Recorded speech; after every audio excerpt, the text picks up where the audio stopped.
মাশাআল্লাহ, আল্লাহ তাআলা যে এত সুন্দর আর পৃথিবীটাকে এত সুন্দর করে সৃষ্টি করেছেন, এখানে না আসলে আসলে বুঝতে পারবেন না। অসাধারণ অসাধারণ দৃশ্য।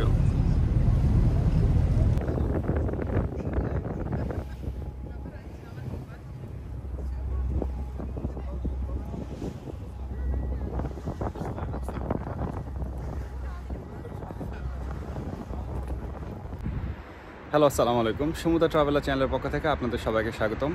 নিয়ে আসলাম নতুন আরেকটি ভিডিও। আজকের ভিডিওতে আমি আপনাদেরকে দেখাবো ইতালির মিলানো থেকে আমরা আজকে যাব হচ্ছে জেনোয়াতে, ইতালির জেনোয়াতে। তো জেনোয়াতে একদিনে আমরা কি কি দেখব, কি কি খাবো, কি কি জায়গা ঘুরবো, সব কিছু এই ভিডিওতে আপনাদের সাথে তুলে ধরার চেষ্টা করবো। সো ভিডিওটা দেখতেই থাকুন। আর যদি ইউটিউব চ্যানেল থেকে দেখে থাকেন এই ভিডিওটি, অবশ্যই ইউটিউব চ্যানেলটি সাবস্ক্রাইব করবেন এবং ফেসবুক পেজ থেকে দেখে থাকলে ফেসবুক পেজটি ফলো দিবেন এবং ভিডিওটা অবশ্যই শেয়ার করবেন আপনার বন্ধুদের সাথে। তুমি কিছু বলতে চাও?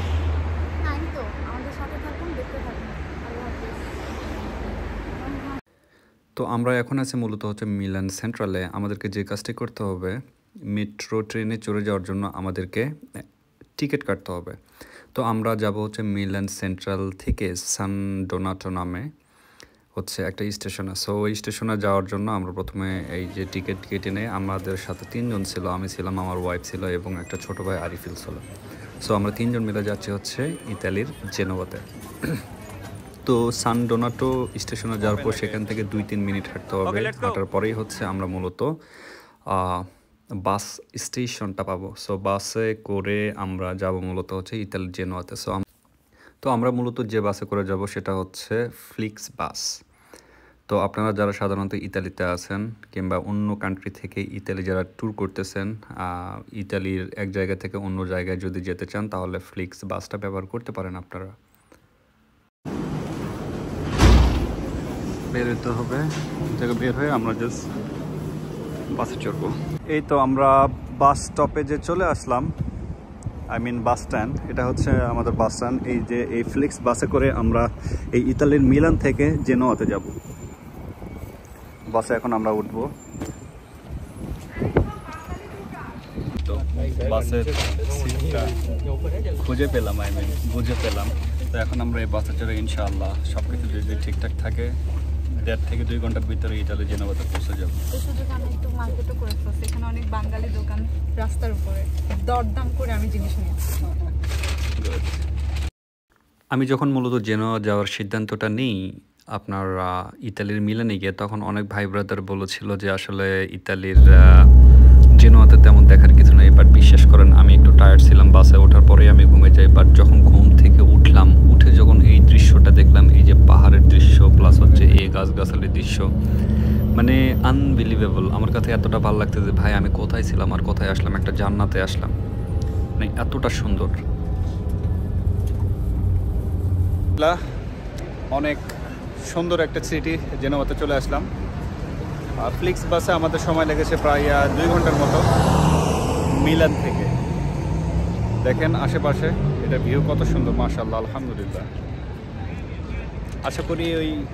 আশা করি এই ভিডিওতে আপনারা পুরোটা দেখতে পারবেন যে জেনোয়াতে আসলে আমরা কোথায় কোথায় ঘুরতেছি, কোথায় কোথায় ঘোরা যায়।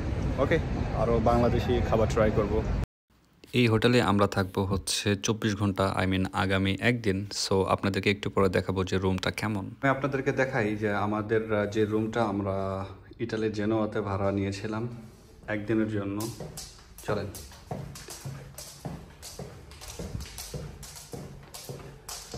তো এটাই হচ্ছে মূলত আমাদের রুম। আমরা এই কার্ডটা নিয়েছিলাম।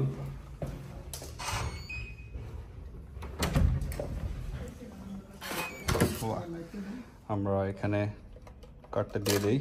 ওয়া, সো এটাই মূলত আমাদের রুম একদিনের জন্য। তো এটা হচ্ছে মূলত সিঙ্গেল বেড আরিফের জন্য, ডাবল বেড ওইটা আমাদের জন্য। সো রুমটা পছন্দ হয়েছে? খুবই ভালো। ওকে, মাশাআল্লাহ। তো এই তো সিঙ্গেল বেড, ডাবল বেড। আর এটা হচ্ছে ওয়াশরুম। ওয়াশরুমটা আসলে অনেক সুন্দর, আপনাদেরকে একটু দেখাই। এটা ওয়াশরুম, এখানে শাওয়ার নেওয়া যাবে। আর ওটা হচ্ছে টয়লেট। Just wow. এখানে একটা মিরর দেয়া আছে। রুমটা ভালো লাগছে? হ্যাঁ, কারণ আমার মিরর দেওয়া আছে, এটা হইলে আমার হয়। ওকে, একটা টিভি দেয়া আছে, টাওয়েল, এটা তো কম্পালসরি দেওয়াই থাকবে। আর এখানে একটা উইন্ডো দেওয়া আছে, এই উইন্ডো খুললে আমরা একটু ভালো ভিউ পাইতে পারি। জি, জাস্ট অসাধারণ। দেখাবো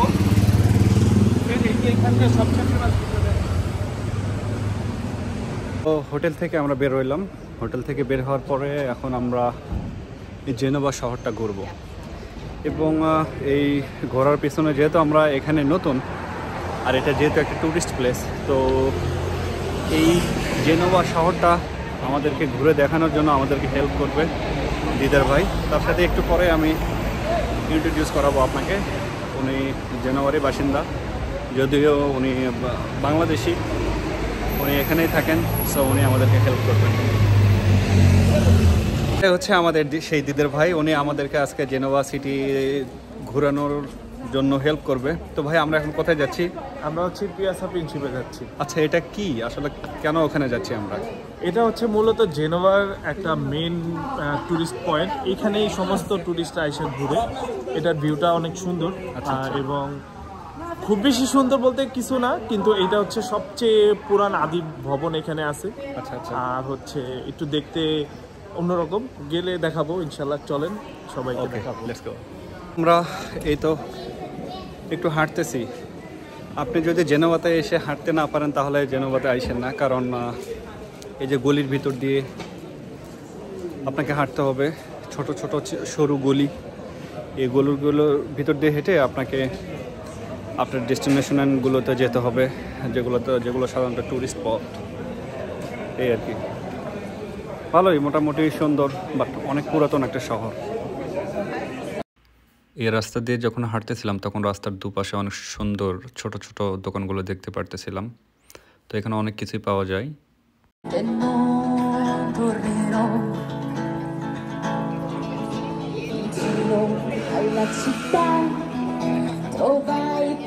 ইউটিউবে এবং ফেসবুকে ভাইরাল ভিডিও যে বাংলাদেশের যুবক ইতালিতে গিয়ে স্প্রে দিয়ে বিল্ডিংয়ের ছবি আঁকিয়ে লাখ লাখ টাকা ইনকাম করে, হয়তো বা ইনিও তার মধ্যে একজন।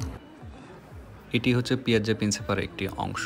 সো এখানে বেশ কিছু পুরাতন বিল্ডিং আছে, এবং এই জায়গাটিতে এই যে বাংলাদেশি ভাইটা, উনি স্প্রে দিয়ে ইতালির বিভিন্ন যে বিল্ডিং আছে, যেমন হচ্ছে দুওমো, ক্যাথেড্রাল, এগুলা আঁকিয়ে টাকা ইনকাম হলো। একটা গির্জা পর্যটকদের জন্য খুবই প্রসিদ্ধ এবং বিখ্যাত একটা স্থান। এখানে অনেক পর্যটক আছে জেনোভাতে যারা আসে, সাধারণত যদি যে কেউ খ্রিস্টান হয়ে থাকে এখানে আসে, তো অনেকেই এজ এ মুসলিম হিসাবে এখানে আসে জাস্ট দেখার জন্য। অনেক সুন্দর জায়গাটা। তাহলে না, আমরা একটু ভিতরে গিয়ে দেখার চেষ্টা করি ভিতরে কি কি দেখা যায়।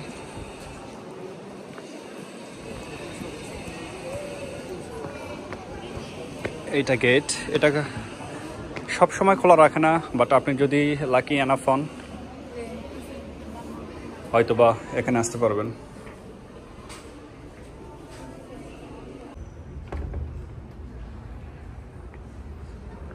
থমথমে একটা পরিবেশ। আসলে সব ধরনের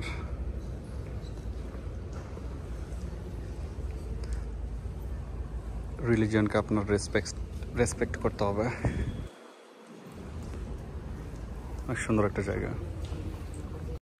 এটা যেহেতু একটি চার্চ, খ্রিস্টানদের উপাসনালয়, তাই এখানে ছবি ওঠানো কিংবা হচ্ছে ভিডিও করা সম্পূর্ণই নিষেধ। তারপরও আপনাদেরকে দেখানোর জন্য আমি জাস্ট এটা করেছি, বাট এটা আমার উচিত হয় নাই। একটা বিল্ডিং, এটাও জোস। আমি জানি না আসলে এটা কি, বাট আসলে অনেক সুন্দর একটা বিল্ডিং।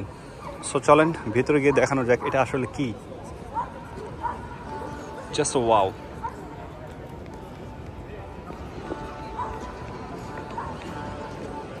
বিশাল দরজা।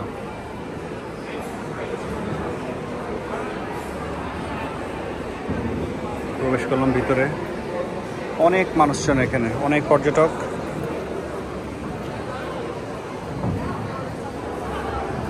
আর এখানে হচ্ছে ছোট ছোট দোকান বসেছে, অনেক ধরনের জিনিসপত্র, অনেক তৈজসপত্র, আসলে অনেক কিছু আমি নাম জানি না, অনেক কিছু আপনি এখানে নিতে পারবেন। অনেক সুন্দর, এমন কিছু দেখার মতো নাই। এই যে এখানে আসবেন, কোনো কিছু কেনার থাকলে কিনবেন, আর ভিতরে যদি যাইতে চান অবশ্যই টিকিট কেটে আপনাদেরকে ভিতরে যেতে হবে। সো আমরা চাচ্ছি না যে ভিতরে গিয়ে কোনো কিছু দেখি, জাস্ট যতটুকু দেখেছি ইটস ওকে। এতে বের হওয়ার সময় চোখে পড়ল অসাধারণ পানির ফোয়ারা, জাস্ট ওয়াও, দেখেন অসাধারণ।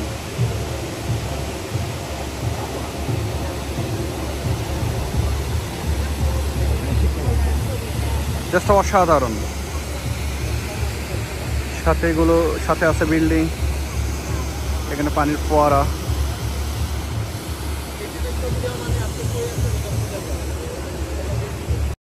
জেনোয়াতে যে স্থানগুলো বিশেষ করে আকর্ষণীয় পর্যটকদের জন্য, এটি হচ্ছে তার মধ্যে অন্যতম। আর এই জায়গাটার নাম হচ্ছে পিয়াজ্জা ডি ফেরারি।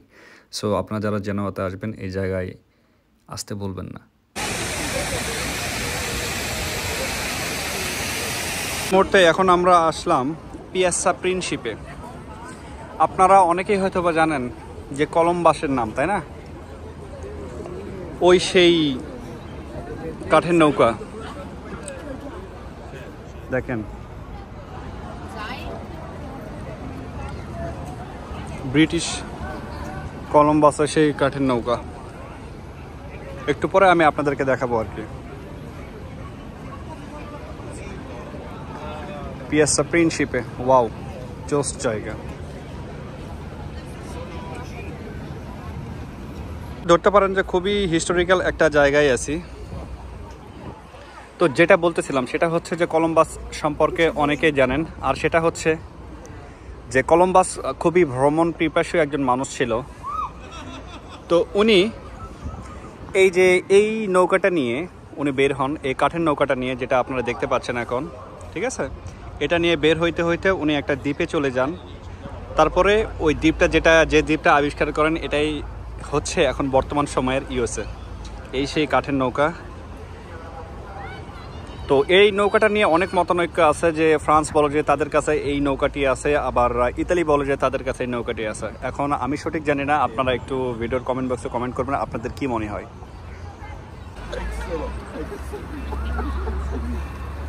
তো এখন আমরা মূলত জেনোয়াতে আছি,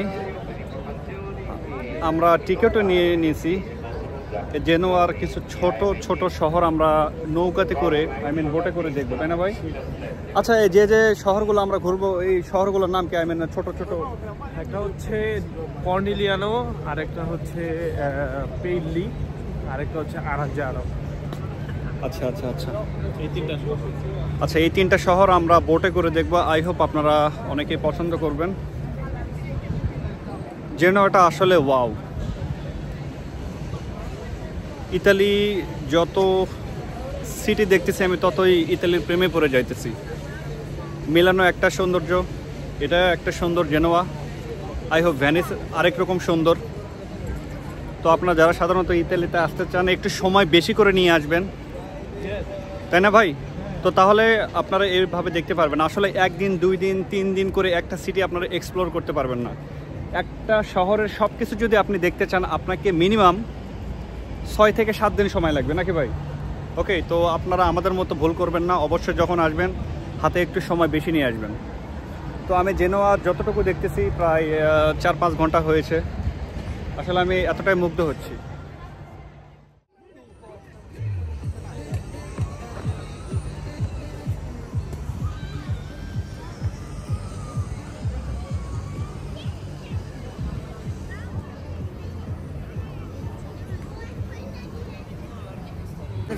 তো এই তো আমাদের টিকিট, ছোট বোটের, ওই বোটটা করে আমরা 3টা শহর এখন দেখব। লোকগুলো নামতেছে, আমরা ট্রাই করব ওই ছাদে যাওয়ার জন্য, তাহলে ভিউ ভালো দেখতে পারবো। তো আমরা ভিতরে ঢুকতেছি। এই তো Piano piano piano. Lei, signore? Sì. Va bene, prego. ওকে, সো আমরা ট্রাই করবো একবারে ওপরে ওঠার, দেখি আল্লাহ বসা সিট পাই কিনা। এই ইউরোপে এসে সর্বপ্রথম কোনো বোটে উঠতেছি আমরা। We try to go upstairs. ওয়াহ, পানির কালার দেখছেন, জোস।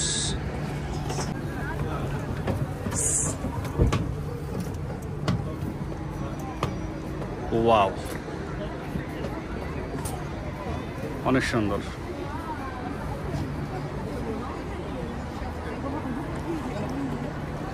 তো যেটা চেয়েছিলাম আর কি, আমরা একবার ফ্রন্ট সিটে বসতে পেরেছি আমরা।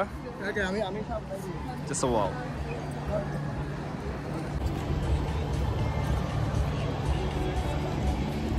ভাই এটাতে মজা লাগবে, বুঝছেন, এটা অনেক দূরে তো।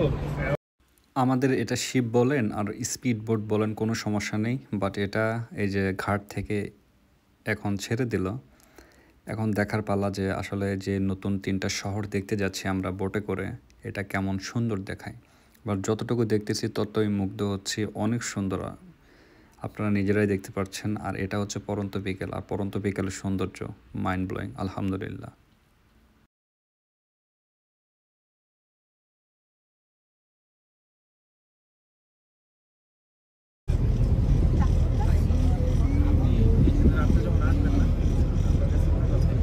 মাশাআল্লাহ, আল্লাহ তাআলা যে এত সুন্দর আর পৃথিবীটাকে এত সুন্দর করে সৃষ্টি করেছেন, এখানে না আসলে আসলে বুঝতে পারবেন না। অসাধারণ অসাধারণ দৃশ্য।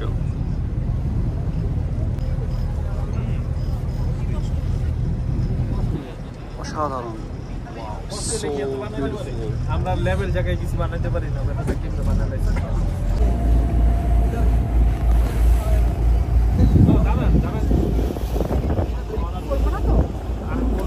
অসাধারণ।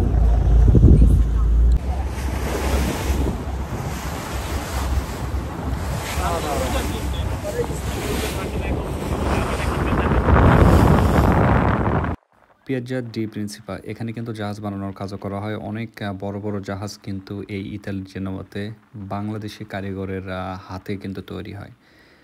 তো অনেক বাঙালি ভাই ব্রাদার কিন্তু এখানে কাজ করেন। একটা পোর্ট এলাকা, আপনি যখন জেনোয়াতে বোটে করে যাবেন, এখানে অনেক ধরনের কন্টেইনার দেখতে পারবেন। জাস্ট অসাধারণ ভিউজ,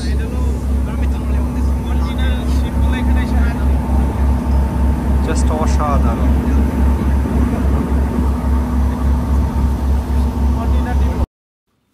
সুযোগ পেয়েছি, সুযোগকে আর হাতছাড়া করা যায়, তো এই জন্য একটু টাইটানিকের ফিলটা নিয়ে নিলাম, একটু ভাবসাব নিলাম আর কি। চাইলাম বউরে একটু ঘোরান্টি দিব, বাট বুঝলাম না, আমিও কেন যেন ঘুরলাম না, বউ ঘোরে নাই।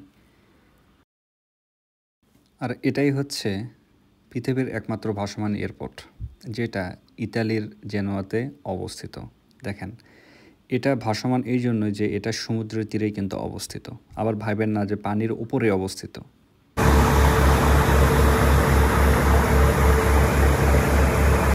আর এই বোট থেকে আমরা ইতালির নতুন শহরগুলো দেখতে পারতেছিলাম। নতুন ছোট ছোট শহর, যেই শহরগুলো আমাদেরকে দেখার কথা আর কি। আমরা কিন্তু ওই শহরগুলোতে যেতে পারবো না সব শহরে চাইলেও, জাস্ট আমরা এখান থেকে দেখতেছিলাম। আর এটা হচ্ছে এয়ারপোর্ট। এই এয়ারপোর্টে এই যে আপনারা বিমানগুলো দেখতেই পারতেছেন। আমরা এক পোর্ট থেকে আরেক পোর্টে চলে আসলাম। ওই যে সামনের যে বিল্ডিংগুলো দেখতে পারতেছেন, এগুলো দেখতে কিন্তু ছোট ছোট লাগতেছে, বাট এগুলো কিন্তু বিশাল বড় বড় পাহাড়ের কোল ঘেঁষে অনেক সুন্দর লাগতেছিল। আমরা বোট থেকে মাত্র নামলাম এবং এই দৃশ্যটা দেখে সত্যি মনোমুগ্ধকর হইলাম আর কি। এখানে স্টোনের উপরে কপত কপতে বসে ছবি উঠাইতেছিল কিংবা তাদের ভালো সময় স্পেন্ড করতেছিল। তো আমরা জেনোয়াতে ঘুরতে ঘুরতে এখন আসলাম হচ্ছে জেনোয়া ইউনিভার্সিটিতে। বাংলাদেশে অনেক ছেলে পেলে কিন্তু এই ইউনিভার্সিটিতে অ্যাজ এ স্টুডেন্ট হিসেবে আসছে। তো দেখেন, এই জেনোয়া ইউনিভার্সিটি বিল্ডিং হচ্ছে এইটা, রাস্তার এই পাশে, প্লাস হচ্ছে রাস্তার এই পাশে, দুই পাশে কিন্তু জেনোয়া ইউনিভার্সিটি বিল্ডিং। জেনোয়াতে আসেন তাহলে এই যে ইস্তাম্বুল কাবাবের স্পেশাল পিৎজা না খেয়ে যাবেন না। ওকে, আমরা এখন ট্রাই করব স্পেশাল পিৎজা। ইতালির জেনোয়াতে আমাদেরকে স্পন্সর করেছে দিদার ভাই, তো দিদার ভাইকে অসংখ্য ধন্যবাদ। জাস্ট অর্ডার দিয়ে আমরা রেস্টুরেন্টে বসেছিলাম খাবারের অপেক্ষায়। এখন আমরা ট্রাই করতেছি আপনার অনেক মজার এটা হচ্ছে পিৎজা কাবাব, টার্কিশ পিৎজা কাবাব। তো কেউ যদি আসে আপনারা এখানে এসে ট্রাই করতে পারেন। জেনোভাতে ইস্তাম্বুল অনেক ফেমাস। এখানের খাবার আমাদের মুসলমানদের জন্য অনেক মুখরোচক এবং হালাল, এগুলো সবাই পছন্দ করে খায়। খাবার মোটামুটি অনেক আছে। পিৎজা তো দিয়ে আরে হিলিয়া গেলে কি বলবেন ওরা বলেন? এই যে খাসির মাংস, মুরগি, ইস্তাম্বুল এটা হচ্ছে পিৎজা খাবার, একটাই না ভাই। অনেক খাবার এবং খাবারগুলো অনেক মজা। আমরা এই যে দুম্বার মাংস খাইতেছি, এটা কিন্তু দুম্বার মাংস।